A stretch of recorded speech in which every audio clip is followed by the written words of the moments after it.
नमस्कार मित्रांनो, मंथन चॅनल मध्ये आपलं स्वागत आहे. राजस्थानी हा विषय खूप दिवसापासून दुर्लक्षित आणि त्या संदर्भात बोलावं, कशा पद्धतीने बोलावं, काय बोलावं, कारण की ज्या पद्धतीचा संभ्रम सध्या राजस्थानीच्या संदर्भात चालू आहे. राजस्थानी मल्टी स्टेट हा विषय म्हणजे एक जाळ्याने कोळीनं विणलेलं जाळं आहे. हे जाळं इतकं भयानक तयार झालेलं आहे ना की या संदर्भातून या जाळ्याचं हर्षाव कसा करायचा किंवा ठेवीदारांना न्याय कसा द्यायचा हा आता प्रशासनासमोर असलेला खूप मोठं कोड आहे. कारण ज्या पद्धतीनं राजस्थानी मल्टीस्टेटनं आपलं स्वतःचं जे कार्यक्षेत्र आणि आपलं काम करण्याच्या पद्धती बदलल्या ना, त्यामुळं या संदर्भात राजस्थानी ही एक अशी डोकीदुखी झालेली आहे प्रशासनाच्या बाबतीत. आता त्याच्या किती स्क्रुटन्या करायच्या आणि कशा पद्धतीने स्क्रुटन्या करायच्या आणि या ज्ञानराजाच्या ज्या पद्धतीच्या राजकीय पटलावर ज्या पद्धतीने पडसाद उमटतायत, ज्या पद्धतीने विधानसभेमध्ये विषय उमटतोय आणि या विषयांमुळं राजस्थानी हा विषय थोडासा बाजूला राहतोय. तसं बघितलं तर मागं धस साहेबांनी या गोष्टीत थोडासा उठाव घेतला आणि ज्या पद्धतीने संतोष देशमुख हत्याकांड झाल्यानंतर या संदर्भात ज्या पद्धतीच्या कारवाया, ज्या पद्धतीचे प्रश्न धस साहेबांनी उपस्थित करून या राजस्थानीचा विषय मार्गस्थ करण्याचा प्रयत्न केला. पण मध्ये अशी काय प्रक्रिया घडली की राजस्थानी हा विषय आता कोणत्याच पटलावर नाही. वास्तविक परिस्थितीमध्ये ज्या पद्धतीने राजस्थानी मल्टीस्टेटचा विषय समोर आला की त्याच्या ज्या 12 शाखा आहेत आणि विस्तारित केलेल्या त्या बाकीच्या 16, 18, 14, 16 अशा काही आकडे बाहेर पडत आहेत. वास्तविक स्वरूपात या शाखांना मान्यता ही कितपत होती किंवा या विस्तारित कक्षांना कोणत्या धर्तीवर स्थापन करण्यात आलं होतं हे सगळ्यात मोठा संभ्रम आहे. कारण की प्रशासनाने किंवा तिथल्या व्यवस्थापनाने कोणत्या धर्तीवर हे निर्णय घेतले आणि ह्यांनी विस्तारित कक्ष तेही लातूर, पंढरपूर अशा लांब लांबच्या पल्ल्यात हे विस्तारित कक्ष स्थापन करण्यात आले आणि या विस्तारित कक्षाच्या माध्यमातून डिपॉझिटर्सला आणि ज्या पद्धतीनं कर्मचाऱ्यांना टार्गेट देऊन डिपॉझिटर्सची कामं सुरू केली होती, त्या डिपॉझिटरच्या माध्यमातून कशा पद्धतीने यांनी या पद्धतीचा पैसा ह्या मल्टीस्टेटमध्ये ओढला आणि या पद्धतीनं स्वतःची जी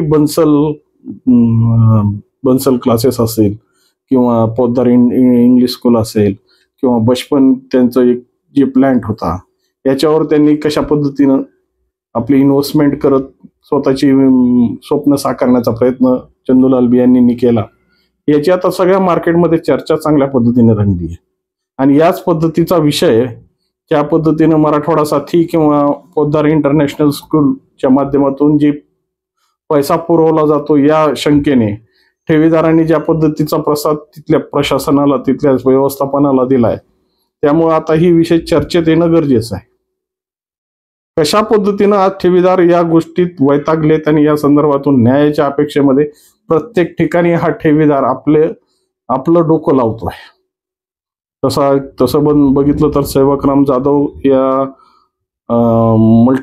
मल्टीस्टेटचे जे मल्टीस्टेट बचाव समितीचे जे अध्यक्ष आहेत ते स्वतः अभ्यासू आहेत आणि या पद्धतीने त्यांनी ज्या पद्धतीचं एसपी ऑफिस असेल किंवा हायकोर्ट असेल किंवा या संदर्भातल्या ज्या काही तपासाच्या भूमिका आहेत, कारण की या सगळ्या गोष्टीची उठाव ज्या पद्धतीने सेवकराम जाधव आणि त्यांच्या सहकाऱ्यांनी या भूमिका पार पाडली ना, तर ह्याच्यातलं सगळ्यात महत्वाचा केंद्रबिंदू म्हणजे त्यांनी एकत्रितपणे केलेली चळवळ.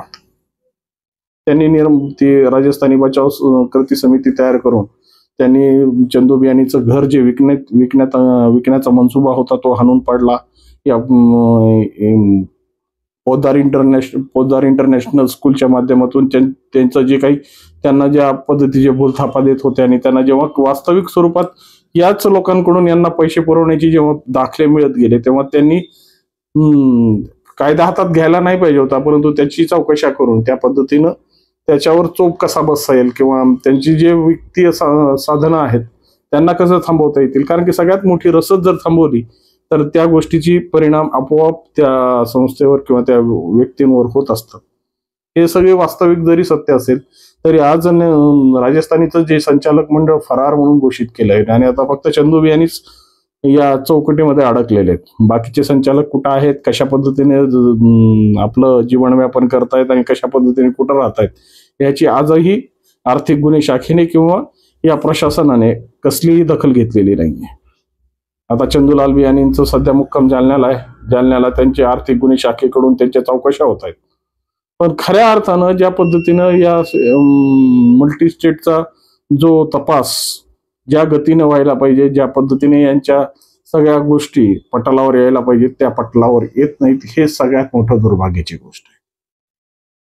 कारण की या सगळ्या फ्रॉडमध्ये, या सगळ्या घोटाळ्यांमध्ये सर्वसामान्य माणूस ज्या पद्धतीने होरपळला चाललाय, त्या पद्धतीने सर्वसामान्याचे स्वप्न धुळीला लागलेले आहेत किंवा ज्या पद्धतीनं त्यांनी त्यांच्या जीवनाच्या खऱ्या अर्थानं जी भूमिका आहे या मल्टीस्टेटच्या माध्यमातून, कारण की विश्वास होता, एक चांगलं नावलौकिक असलेल्या लोकांकडून अशा दगाफटका मिळणं म्हणजे खूप कमी प्रमाणात अशा पद्धतीचे दगे फटके मिळतात.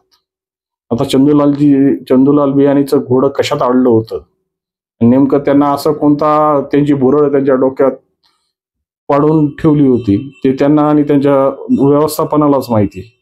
परंतु वास्तविक स्वरूपात आज ज्या पद्धतीने या मल्टी स्टेटचा खऱ्या अर्थाने चौकशी व्हायला पाहिजे, ज्या पद्धतीने याच्यातल्या प्रत्येक बाबीला प्रकाश धोतात आणलं पाहिजे, कारण की दुसऱ्याचं पोट मारून स्वतःच्या आयुष्य फुलवण्यात काही अर्थ नसतो.